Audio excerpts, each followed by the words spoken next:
এই যে আমাৰ গৌৰব গগৈ, হেৰি আমাৰ দেৱত শইকীয়া, আমাৰ ভূপেন বৰা বহুতে বেয়া কয়, মানুহে নাজানে, মই জানো ভূপেন বৰা খুব ভাল মানুহ।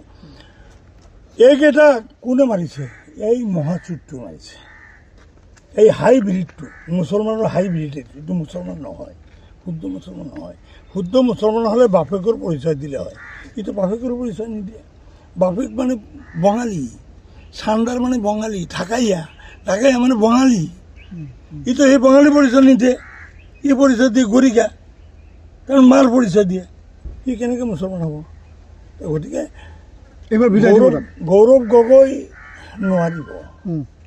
গৌৰৱ গগৈ ভাল মানুহ বুজিলোঁ, কিন্তু গৌৰৱ গগৈ এই এটা মহাচুৰ, এই অজেদ চৰিত্ৰহীন মহাচুৰ এটা, আৰু সেইটা হ'ল ডাবল চুৰ। এই চুৰ নোৱাৰে। গড় হত্যাকাৰী একেবাৰে গড় হত্যাকাৰী নহয়, গড়ৰ এই সেইটো কি কয় চিংটো চুৰি কৰি বিক্ৰী কৰি পইচা কৰিছে সেইটো।